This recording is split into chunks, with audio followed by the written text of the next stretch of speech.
1985, the best gift I ever had. So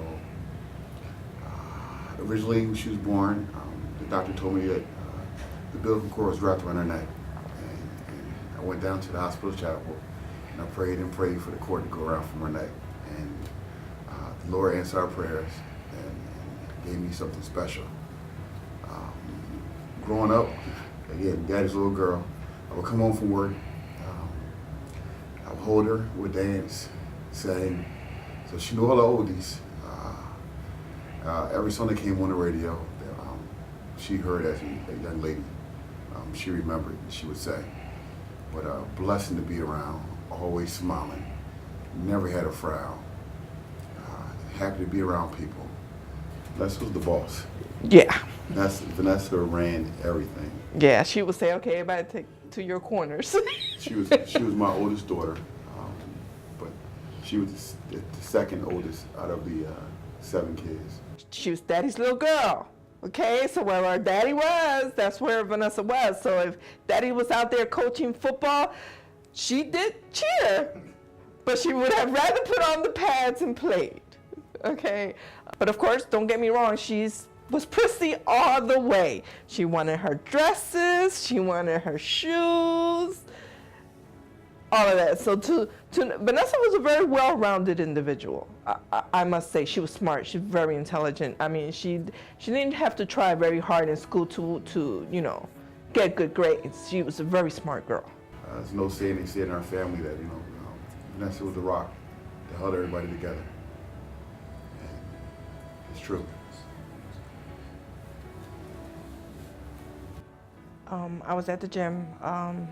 My husband called me and he was like, I heard him crying, and he said, babe, go home, get the baby, which the baby is our youngest daughter, Ricky, and meet me at Vanessa's house. And I hear him crying, but I'm thinking, I'm thinking that, something's wrong with, his mom or his dad or something. So I left the gym, rushed home, picked up our baby, but she's not a baby, she's 16, and we went straight to Vanessa's house. We rushed into the doors. Me and Ricky walked in the door, and our middle child, Annette, was like, Mom, Nook killed Nessa. And our first reaction, me and Ricky's first reaction was like, what? The detectives were standing to the side.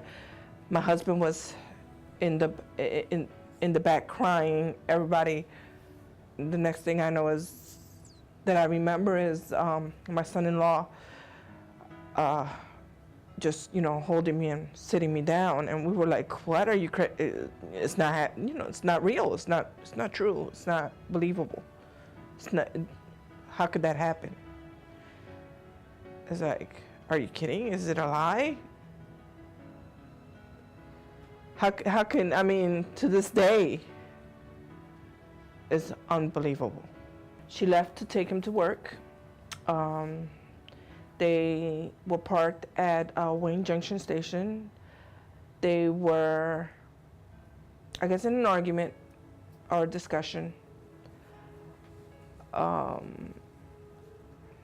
And he shot her and then shot himself. He was set out on that day he knew he was going to do this, because there was nothing in his bag, in his work bag, but his holster. So he loved her so much that he was selfish with his love by taking her away. They were off and on for 3 years. 3 years. And you didn't know him? Did you know him? He seemed like a person who was a very violent person.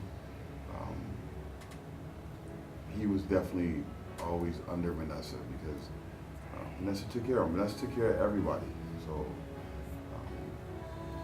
the act itself, it was never foreseen that something like this could ever happen. That's Serenity and Ziani. This is recently at the house. That's Nasir, that's her son, with her niece, Isaiah. He misses his mom a lot. That's why he does talk about her. Nasir used to say, that's my man. So the kids are missing their mother. They're missing their mother every day. We constantly remind them who she is, and we let them know that their mom's in their heart. But they miss her a lot. You know, Mother's Day is not the same. Birthday is not the same. Every day just waking up is no longer the same. That's someone giving a balloon to his mom on Mother's Day. We relive this incident over and over again every day. There's not a day that it doesn't go past that something that we see or hear reminds us of Vanessa. That strong, outgoing, strong-willed person who left her legacy on thousands of people that she interchanged with.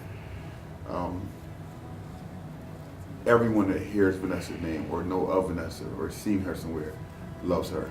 It was amazing how people stopped in the street and to pay their condolences and tell how much Vanessa meant to them and how Vanessa helped them in some type of way. She definitely missed and we love her and always will. No parent should ever have to bury their child. No parent should have to write their child's obituary. No parent should have to ever do anything like that. If you are out there and you see the signs, he might not have been violent. He might have just been talking. You don't know where that talking could have been leading to. Get out. Get out. If you see a sign, get out. If this event helps one person, saves one life, it was totally worth it.